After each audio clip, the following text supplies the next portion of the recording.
Our inability to control interest rates has driven the serious rise in Irish house prices. There was a very short, sharp fall in interest rates globally. And if anything, that sort of egged on the whole boom in property. This was the decisive turning point. In Ireland, credit became easier and easier to get. House prices started to take off, driven mainly by investors. They found it very easy to borrow. Investor activity and speculation was aggressively pushing up the cost of housing, beyond the reach of ordinary workers. The government feared that this would spark an upward spiral in wage demands and destabilise the whole economy. Peter Bacon was commissioned to draw up measures to stop it. I recommended that we curb demand, because it was clear also that some of that demand that was there at the time was speculative. A house is somewhere to live and not an asset to be traded. The mistake of our policymakers was to look upon the property market as a bona fide part of the real economy. Many of the tax breaks, the incentives given to large developers were a mistake. The government withdrew tax breaks from buy-to-let investors and hit them with a big hike in stamp duty. The speculators were squeezed, and together with the builders who fed off them, they piled on the pressure.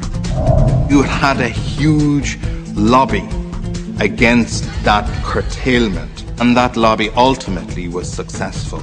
And the short-term tax measures that had been imposed by government to curb demand were relaxed. And as soon as that happened, of course, the speculative psychology that was lying behind the market was unleashed. Developers, investors and bankers. It seemed whatever they wished for, the government granted.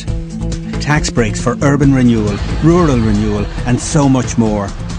The sites were cleared, the foundations laid and the profits rolled in.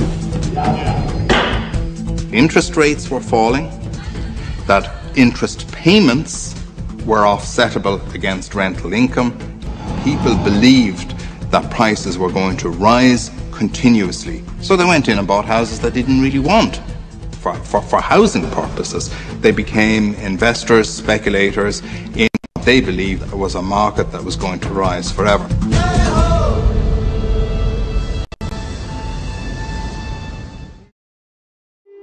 Housing supply has probably peaked in 2006 at around 88,000. It'll be close to that level in 2007, and we would expect that the housing supply will fall back over the next number of years. With house prices running at 15% per annum and building at peak levels, I mean, we're building at the highest rate in Europe. We build about 20 units per thousand of the population. In early 2007, a chill wind was starting to blow. Interest rates had already risen sharply in America and were going up in Europe too. The era of cheap money was ending, although the government continued to ignore it, and the banks remained in denial. There is no crash coming. I mean, the conditions for a crash are not there. So therefore, the soft landing, I think, is delayed until 2008 or beyond. 1,591. Right. An increase of about 0.25% in the European Central Bank rate is going to increase your mortgage every month by about 100 to 110 euros per month. Again, increase of another 0.25% towards the end of the year, you're talking about another 110 per month. You know? That down on top, as I said, of gas, electricity, you name it. Everything. The price of a night a new house. Yeah, absolutely. Everything that goes with it. Yeah, unfortunately, you're stuck with payments, as I said, about 1,700, and for 35, 40 absolutely. years. That's absolutely crazy. How does anybody get onto property ladder at that rate? Do you know? How can anybody have any life? I don't think does everybody stay inside all the time? Right, so confidence has been hit. The impact of this on the property market is dramatic. Around 40% of all homes built in Ireland in the last decade were bought by investors who've rented them out. These investors have begun to get nervous watching events unfold.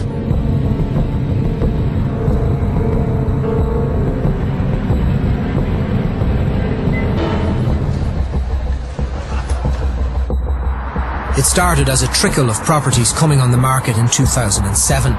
it turns into a flood as investors who bought properties in 2006 at premium prices start to panic. The initial fall in property prices gets worse as more houses come on the market. The 8% fall of 2008 falls to another 18% by the first half of 2009. On average, house prices by the end of 2009 have tumbled by 30% cumulatively. Homeowners in parts of the Dublin commuter belt have now reached negative equity, according to the authors of a new report. Some areas are worse hit than others. Apartments pitched at getting people on the property ladder are worst hit.